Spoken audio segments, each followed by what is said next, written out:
Hello दोस्तों, नमस्कार। मैं सतीश कुमार पहलवान कुलदीन ग्रुप ऑफ कॉलेज के यूट्यूब चैनल पर आप सभी का हार्दिक स्वागत करता हूं। आज हम बात करने वाले हैं बीए तृतीय वर्ष के अंतर्गत समाजशास्त्र द्वितीय प्रश्न पत्र के व्यक्तिक अध्ययन विधि के बारे में।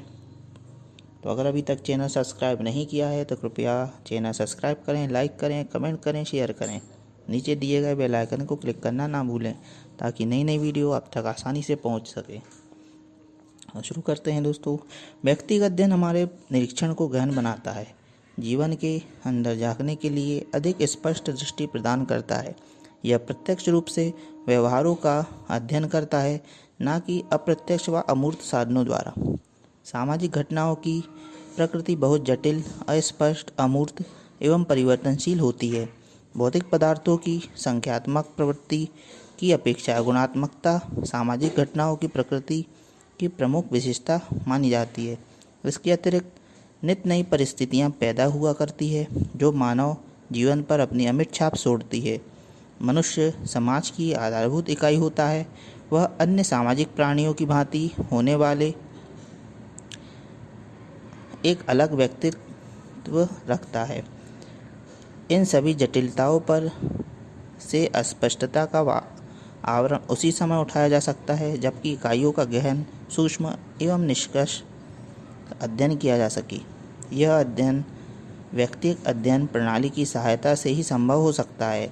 इसी आधार पर सामाजिक अनुसंधान विधियों को मोटे तौर पर दो भागों में बांटा गया है। पहला सांख्यिकीय विधि, दूसरा व्यक्तिगत अध्ययन विधि। सांख्यिकीय विधि का आधार लंबे पैमाने पर आंकड़ों के संकलन करना होता है, जबकि व्यक्तिगत अध्ययन अपेक्षाकृत थोड़े लोगों कभी कभी तो केवल इन्हीं गिनी इकाइयों के अध्ययन पर ही आधारित होता है। इस प्रकार व्यक्तिगत अध्ययन अधिक गहन होता है। इसके अध्ययन का क्षेत्र सीमित होता है किंतु उसमें गहराई विशेष होती है। इसका उद्देश्य कुछ इकाइयों के विषय में सब कुछ जानना होता है, जबकि सांख्यिकीय प्रणाली में अनेक इकाइयों के विषय में सीमित क्षेत्र में सूचनाएं इकट्ठी की जाती है। अब बात करते हैं दोस्तों व्यक्तिगत अध्ययन विधि की कुछ परिभाषाओं के बारे में, जिसमें बिसेंस तथा बिसेंस ने कहा है, व्यक्तिगत अध्ययन गुणात्मक विश्लेषण का एक रूप है जिसमें एक व्यक्ति, परिस्थिति या संस्था का बहुत सावधानी से अवलोकन करता है। पी.वी. यंग के अनुसार व्यक्तिगत अध्ययन किसी सामाजिक इकाई, चाहे वह एक व्यक्ति, परिवार, संस्था, सांस्कृतिक वर्ग अथवा समस्त जाति हो, के अनुसंधान व उसकी व्याख्या करने की एक पद्धति है। गुडे तथा हार्ट के अनुसार यह एक सामाजिक तथ्यों को संगठित करने की एक विधि है जिससे अध्ययन किए जाने वाले सामाजिक विषय की एकात्मक प्रवृत्ति की पूर्णतया रक्षा हो सके। दूसरे शब्दों में ऐसा दृष्टिकोण है जिससे किसी सामाजिक इकाई का उसके संपूर्ण स्वरूप में दिग्दर्शन हो जाता है। अब बात करते हैं व्यक्तिगत अध्ययन पद्धति की प्रमुख विशेषताओं के बारे में। इसके अंतर्गत पहली विशेषता है समस्या का गहन अध्ययन। इस प्रणाली के अध्ययन की जाने वाली इकाई का गहन अध्ययन किया जाता है जिससे कि उसके सभी पहलुओं के विषय में पर्याप्त सामग्री उपलब्ध हो सके, जिसके आधार पर प्रमाणित सामान्य सिद्धांत निकाले जा सके। दूसरी विशेषता है सामाजिक इकाई का अध्ययन। इसके अंतर्गत अध्ययन करते समय व्यक्ति, परिवार, संस्था, समूह या समुदाय आदि को एक इकाई मानकर ही अध्ययन किया जाता है। तीसरी विशेषता है संपूर्ण अध्ययन। इसमें इकाई का सर्वांगीण अध्ययन किया जाता है। चौथी प्रमुख विशेषता है विशिष्ट क्षेत्र। इसके अंतर्गत अनुसंधानकर्ता अध्ययन के किसी विशिष्ट क्षेत्र से संबंधित होता है। पांचवी विशेषता है व्यवहार विधि के कारणों का पता लगाना। इसके अंतर्गत व्यक्तिगत अध्ययन प्रणाली का उद्देश्य अध्ययन के विषय के व्यवहार के कारणों का पता लगाना होता है जिससे व्यवहार के कार्यकरण संबंधों की खोज की जा सके। अगला है प्रश्न पूछकर, व्यक्तिगत प्रलेखों अथवा विचारों का संग्रह करके, साक्षात्कार द्वारा अथवा अवलोकन प्रणाली द्वारा इस व्यक्तिगत अध्ययन का उद्देश्य पूर्ण किया जाता है। अब बात करते हैं दोस्तों व्यक्तिगत अध्ययन प्रणाली के प्रकारों के बारे में। तो अध्ययन की प्रकृति के आधार पर व्यक्तिगत अध्ययन प्रणाली को 3 भागों में विभाजित किया गया है। पहला है व्यक्ति का व्यक्तिगत अध्ययन। इस प्रकार में एक व्यक्ति के जीवन अथवा जीवन की किसी विशिष्ट घटना का अध्ययन किया जाता है। इस प्रकार के अध्ययन में उस व्यक्ति के उसके पारिवारिक सदस्यों से, मित्रों से, परिचितों से सूचना प्राप्त करनी होती है। यह सूचना साक्षात्कार पद्धति द्वारा प्राप्त की जाती है। इसके अतिरिक्त उस व्यक्ति से संबंधित अनेक साधनों जैसे पत्र, डायरी, पुस्तक, लेख, जीवन इतिहास, आत्मकथा, कविता आदि से भी सहायता ली जाती है। दूसरा है समुदाय का व्यक्तिगत अध्ययन। इस प्रकार के अध्ययन के अंतर्गत किसी एक इकाई, वर्ग, समूह, समुदाय अथवा उसके किसी एक पहलू या समस्या का अध्ययन किया जाता है। समुदाय का व्यक्तिगत अध्ययन करने के अत्यंत चतुराई, बुद्धि कौशल, अनुभव एवं सावधानी की आवश्यकता होती है। एक समुदाय का व्यक्तिगत अध्ययन उसकी आंतरिक स्थिति के पूर्ण रूप से सर्वांगीण अध्ययन हेतु सामग्री संग्रह की व्यवस्था पद्धति है। इस प्रकार के अध्ययन के लिए किसी भी समय उन्हीं साधनों का प्रयोग किया जाता है जो एक व्यक्ति के व्यक्तिगत अध्ययन के लिए आवश्यक होता है। तीसरा है संस्था का व्यक्तिगत अध्ययन। इस प्रकार के अध्ययन में संस्था का सामान्य अथवा उसकी किसी विशिष्ट समस्या का अध्ययन किया जाता है।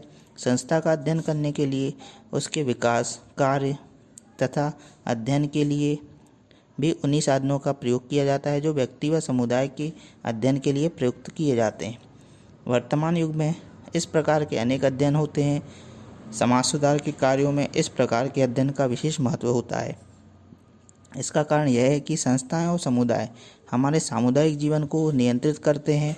पद्धति तथा संयंत्र की सहायता लेना आवश्यक होता है। जैसे एक कृषक को अपनी खेती के कार्य के लिए हल, खुरपा, कुदाली, बैल आदि की आवश्यकता होती है, वैसे ही एक वैज्ञानिक को अपनी प्रयोगशाला में खोज करते समय एक निश्चित संयंत्रों की आवश्यकता होती है। इसी प्रकार एक समाज वैज्ञानिक को भी सामाजिक अनुसंधान करते समय कुछ पद्धतियों एवं संयंत्रों की आवश्यकता होती है। व्यक्तिगत अध्ययन करते समय कुछ पद्धतियों एवं संयंत्रों की आवश्यकता होती है, जिनमें कुछ मुख्य रूप से है। नंबर 1, पहला डायरिया। व्यक्तिगत अध्ययन में व्यक्ति की डायरी सबसे महत्वपूर्ण मानी गई है। डायरी व्यक्ति द्वारा स्वयं लिखी जाती है। इसमें व्यक्ति के जीवन की दैनिक घटनाओं, मानसिक स्थितियों तथा विचारों का संक्षिप्त वर्णन होता है। डायरी प्रायः अपने सुख के लिए लिखी जाती है और उसकी बहुत कुछ सूचना सत्य ही होती है। आलपोर्ट के शब्दों में वे स्वयं प्रकाशित रिकॉर्ड होते हैं जो जानबूझकर अथवा अनायासी लेखक के मानसिक जीवन की रचना अथवा गतिशीलता का वर्णन करते हैं। इस प्रकार डायरी में व्यक्ति की व्यक्तिगत यहाँ तक कि अनेक गुप्त बातें भी होती है। इनसे व्यक्ति के व्यक्तित्व, कार्य, सामाजिक संपर्क से संबंधित तथ्यों की प्राप्ति होती है। अतः व्यक्ति के जीवन की वास्तविक घटनाओं तथा तथ्यों का पता लगाना है तो उसकी डायरी से ही पता लग सकता है। दूसरा है पत्र। व्यक्तिगत अध्ययन में पत्रों से भी बहुत अधिक सहायता मिलती है। यह जरूरी है कि पत्रों में हमें व्यवस्थित या क्रमबद्ध सामग्री प्राप्त नहीं होती, परंतु फिर भी पत्र विविध अवसरों पर उनके जीवन क्रम के विविध अप्रत्याशित स्थलों को प्रकाश में लाता है। पत्रों से हमें उसके जीवन, दूसरे व्यक्तियों से संबंध, जीवन की धारणाओं, वास्तविक भावनाओं, जीवन के दृष्टिकोण आदि का पता लगा सकते हैं। पत्रों के द्वारा व्यक्ति का मनोवैज्ञानिक अध्ययन करने में सहायता मिलती है। तीसरा है जीवन इतिहास। व्यक्तिगत अध्ययन में व्यक्तिगत प्रलेखों के अतिरिक्त महत्वपूर्ण साधन जीवन इतिहास होता है, जिसको सामाजिक अनुसंधानकर्ता एकत्रित करता है। व्यक्ति के जीवन का संपूर्ण सार जीवन इतिहास के द्वारा प्राप्त होता है। जीवन इतिहास जीवन का मूर्तिमान स्वरूप है।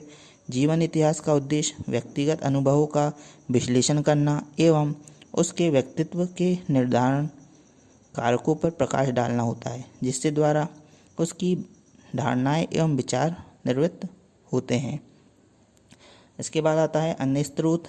इसके अंतर्गत साहित्य, लेख, रचनाएं, व्यक्ति विशेष की इच्छित पुस्तकें, फोटो एल्बम, व्यक्ति विशेष से संबंधित स्कूल, प्रेस, पुलिस, कोर्ट, दफ्तर आदि के रिकॉर्ड, महत्वपूर्ण व्यक्ति द्वारा दिए गए प्रमाण पत्र, इनाम, राजकीय तथा राजकीय विज्ञप्तियाँ, राजकीय प्रलेख, व्यक्ति विशेष के मित्रों, संबंधियों व परिचितों से उसके बारे में विचार जानना आदि।